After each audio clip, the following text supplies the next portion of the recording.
हमारी जिंदगी में हमें अपनी खुद की काबिलियत और अहमियत पता होनी चाहिए, साथ ही अपनों की महत्वता भी। Welcome to my channel. सुनाती हूँ एक कहानी एक युवक की जो एक फैक्ट्री में काम करता था। उसका एक सीनियर टेक्नीशियन था जिसे वो अपना गुरु मानता था। उसने उसे कम बात और काम ज्यादा करना सिखाया और कभी भी फैक्ट्री के संचालन के हर पहलू में अपने कौशल को, अपने काम को विकसित करते रहना यह बताया। 10 साल बाद बूढ़ा व्यक्ति रिटायर हो गया और वह युवक आदमी खुद एक टेक्नीशियन बन गया। उसने अपने काम को उसी परिश्रम से जारी रखा जैसे कि उसे सिखाया गया था। एक दिन वो अपने गुरु के पास गया। बूढ़े व्यक्ति ने देखा कि वह बड़ा दुखी लग रहा था और उसने पूछा कि क्यों परेशान है। तो उस युवक ने आहें भरी और कहा कि मैं इतने सालों से आपका निर्देशों का पालन कर रहा हूँ। चाहे मैं जिस पर भी काम करूँ, मैं अपने नौकरी में चुप रहता हूँ और अपना ध्यान केंद्रित करके रखता हूँ। मुझे पता है कि मैंने कारखाने में अच्छा काम किया है और मैंने वह सभी कौशल सीखे हैं जो वहाँ सीखे जा सकते हैं। तो मुझे समझ नहीं आता कि जिन लोगों के पास मेरे बराबरी का अनुभव या क्षमताएं नहीं है, वे सभी मुझसे ज्यादा तरक्की कर रहे हैं, उनको प्रमोशन मिल रहे हैं, जबकि मैं अभी भी उतना ही काम कर रहा हूँ जितना मैं पहले किया करता था जब मैं आपके अंदर काम करता था। तो अभी पीछे क्यों हूँ? बूढ़े व्यक्ति ने पूछा कि क्या तुम सकारात्मक हो, यानी कि कंफर्म हो कि तुम सही सोच रहे हो कि तुम्हारी वैल्यू तुम्हारे काम के हिसाब से नहीं है? उस युवक ने हाँ में सर हिला दिया। बूढ़ा आदमी आगे पीछे घूम के सोचने लगा। फिर थोड़ी देर बाद वह उस युवक की ओर मुड़ गया और कहा कि आपको फैक्ट्री में एक दिन की छुट्टी के लिए निवेदन करना है। जो भी कारण बताओ, पर एक दिन की छुट्टी जरूर लेना।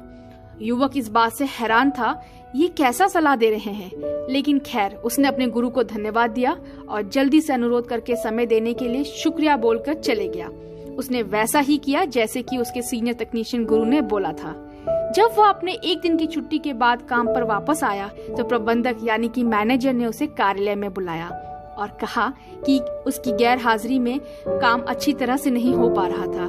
कारखाने में रहने के दौरान तुम दूसरों के साथ कई समस्याओं का सामना करते थे जो सामान्य रूप से तुम्हारे द्वारा नियंत्रित की जाती थी, लेकिन जब तुम एक दिन फैक्ट्री नहीं आए तो उन्हें पता नहीं था कि उन्हें कैसे समस्या को हल करना है।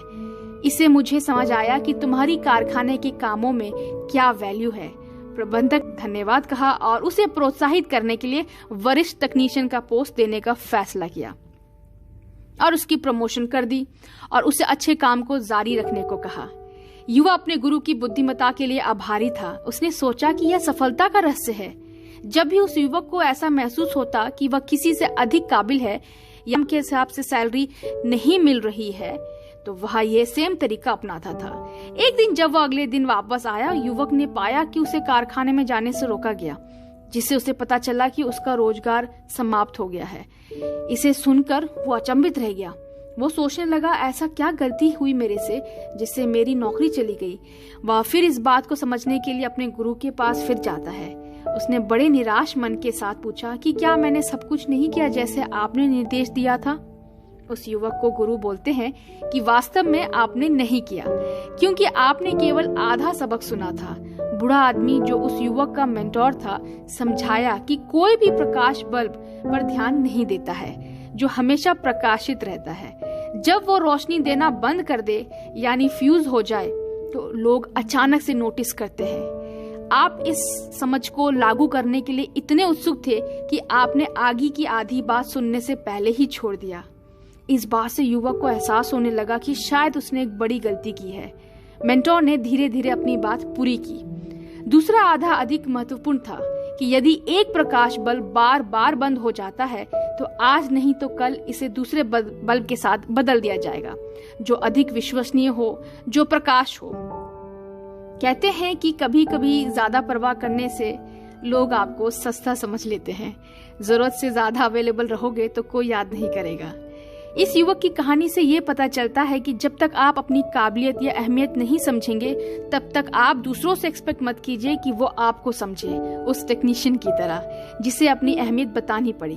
So don't let yourself be taken for granted. साथ ही में आप अपना कर्तव्य करते रहिए। रुकना नहीं है सिर्फ इसलिए क्योंकि वो आपके हिसाब से नहीं हो रहा जो उस युवक ने गलती की। और आप यह भी देखें कि आपके जीवन में आपके संगी साथी, दोस्त या रिश्तेदार जो हैं जिन्हें आप फॉर ग्रांटेड लेते हैं, जो हमेशा आपके साथ रहते हैं, क्या हो अगर वो अचानक आपके साथ ना रहे, आपके सुख दुख में साथ ना हो। उस दिन का इंतजार ना करें जब अचानक आपको लगे कि वो आपके लिए कितने महत्वपूर्ण थे, उस युवक के मैनेजर की तरह।